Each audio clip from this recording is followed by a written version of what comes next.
Welcome back to the channel. We're in the Falcon. Basically wanted to give you guys some updates. We talked about rewiring the entire car and also replumbing the fuel system. The replumbing of the fuel system required the tank to have a dash 10 bung welded into the tank. It's an RCI 20-gallon fuel cell. I'll show you guys that in a second. As far as the wiring harness, as you can see, we pretty much just removed this entire old school wiring harness. We're going to go with a painless universal 21 circuit wiring harness. Also considering changing the steering column. As you can see, we're already back here. The positioning on this is kind of like with the cage, the way the car sits with the cage. And because of the seats, or because of the cage, I only can go back so far. So when I'm in a driving position, for me it's kind of a pain because the gauges are right here. So you have my speedo and tack front and center, and the arc of the steering wheel is just right there blocking me off. So normally I have to kind of bend down and move around, but that's going to be the reason why I'll probably more than likely end up changing the steering column. I'm already here in this area to do it, so looking at going with a tilt and telescoping, and also a removable column for security. But yeah, we got this old harness out, and here it is on the ground. And you can see it's going to be good to get away from this old 1960s relay or fuse box. These fuse boxes are good, they're simple, but if you have the opportunity to change and put a more modern style fuse box and relay circuit, 21 circuit wiring harness in there, it's better to do that.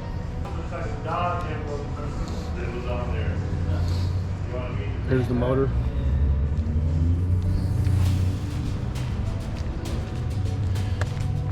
There's the dash 10 supply side I was telling you guys about. That had to be welded into the tank. So there we are. Alrighty, so we drilled new holes in the pan, the rear pan. Right here you can see 5/16 holes. We had to cut part of the pan because we went from a dash 8 to a dash 10 supply line. So to make room for that, we had to cut forward, slide the tank up, and so that's the reason why we had to re-drill some holes for additional space. You can see there's the dash 10 supply line, and well, these RCI fuel tanks have several. They're pretty good in the fact that they have a lot of different fittings to allow flexibility, but it's got a check valve with a vent. And then it's got a return, or here's a return and a vent on that side, but an additional return was actually welded on there. So we're making progress, just kind of moving right along. And there we are. We have the supply line started, the dash 10. It's an XRP system, and that'll go and it'll feed the pump. And then from the pump going forth, this is a deadhead return, so you'll have a dash 8 return going there, and then forward going up to the carburetor, have a filter, then you'll have the regulator, and then you'll have 2 dash 6s going to the carb. So there you can see there's that, and then that's pretty much it. Another thing that I might do is, because this car will be a nitrous car, we're going to put a plate. We have the Induction Solutions sledgehammer kit, which features another plate. That plate is about as thick as this HVH spacer. So what that's going to create some challenges with the hood, of course. For those of you who know, I just picked up that '69 Falcon.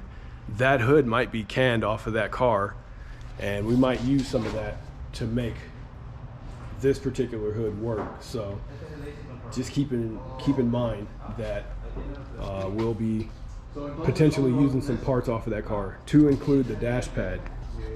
So as of now, the car is coming along.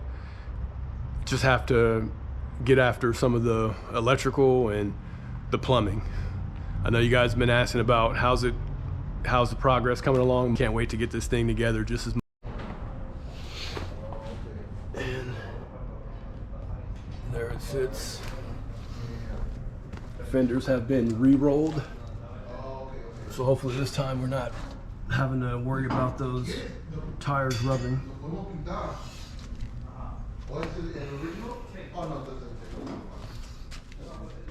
Dash is completely out. Contemplating on running another steering column. We're here, we're already there. You might as well change what you can when you're in the area, so there's that.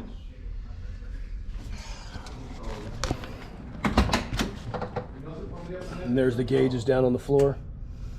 Might have to add a fuel pressure and a nitrous fuel pressure into that gauge pod. And then I will pick up some hardware for the flanges, connecting the header collector to the X pipe downstream. So I'll get a 3/8, so I'll use grade 8 bolts. They will be 1¼ inch long and 3/8 thread thickness. So I got to get that as well.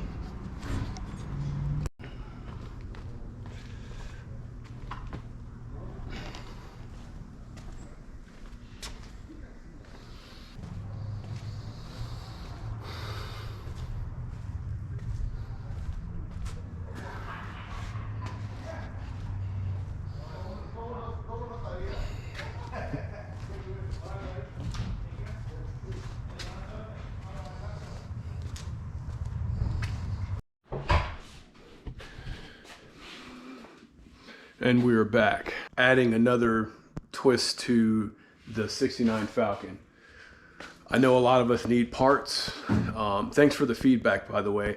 It was really kind of a mixed bag. Most of the comments were on Facebook because I know some of you guys don't have a YouTube account, and YouTube won't let you comment or give a thumbs up unless you're logged into your YouTube. So thanks, by the way, for you guys for doing that. I would say out of the majority of the comments that I got you had a lot of don't cut the car up, save the car, don't destroy the car. Then you had, the car could be used in total. All of the parts could be used to save another car. And all those are true. Not cutting this car up to part out preserves one car. But at the same time, the amount of work it would take to get this car to a place of decent standard would be significant, and not something I'm willing to put the time into because, as you guys know, I already have a 3rd gen. But with how the 3rd gen's shaping up, it's a 430, it's a 9.5 base Windsor. You have a Super Victor intake manifold. The Super Victor intake manifold is 1/2 inch taller than the Victor Junior here. So you got to figure, we know that the 408, or we know that the 430 the 408 also has an HVH spacer. So you account for that, you're accounting for that spacer, then which is another 2 inches, 1.5 inches. Then you also account for a nitrous plate, and now we're talking about the current hood scoop, which is more of a universal Ring Brothers carbon fiber unit, will not clear with the 430 Windsor and the nitrous plate. It may not even clear because of the swap over to a Super Victor with an HVH super sucker. And that kind of leads to the next direction. Do we go ahead and make a cow hood by cutting into this hood? Or do we order a universal sheet metal cow and blend it into the 68 hood? And that way we're still having a good hood to go. We're still having a good hood. I pulled all the harness, the 68 harness, completely out from under the dash. We're plumbing up the fuel lines now.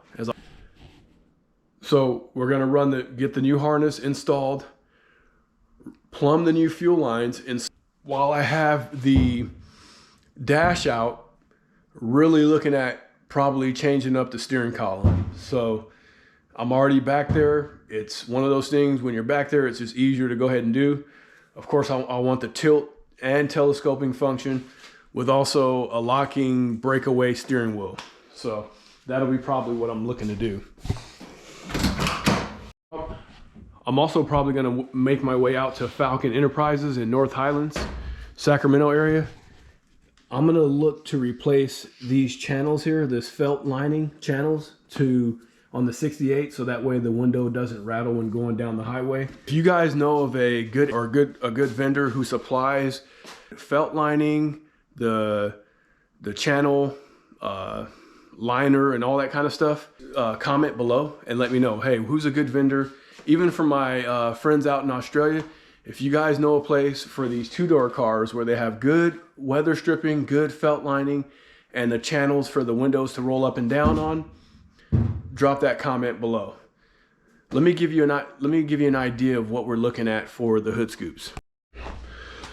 So coming in here, looking at on Summit, there's a bunch of different types, and really I'm looking for more of a cow hood, something probably in that right there, because to me, I don't want to take away or do too much with the body lines of the car.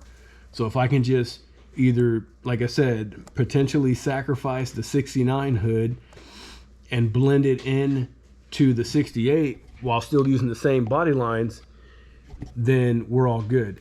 The thing is, I want to at least do a 4-inch cowl, because like I said, we're doing a double sandwich with the Nitrous plate and the HVH Super Sucker plus a Super Victor intake. So that's kind of what's going to make this thing sit a little bit taller.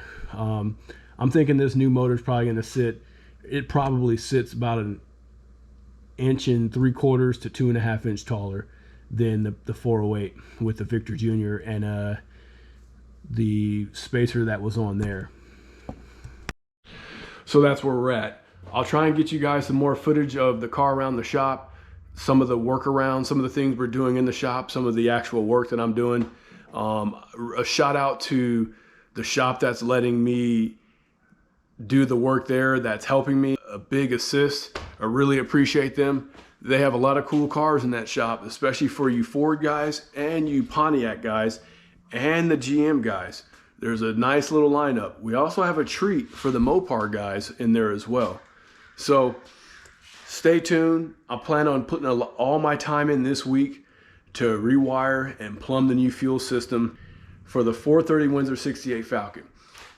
This is also a reminder, if you guys have been following the channel and you like the content, smash that thumbs up button. We're growing. We just passed 500 subscribers. We got momentum, and we're just going to keep on. People I want to give shout outs to: Mike Tillengas, Russell Eden, Dwight Varnes, the Lost Falcons 66 through 70 US Ford Falcon page. Anyone else that has been following along with my project, or that we followed each other's projects through the last 7-8 years in the Ford Falcon pages on Facebook, I appreciate it. Make sure to smash that thumbs up button, share it with your friends, and subscribe. We'll see you soon.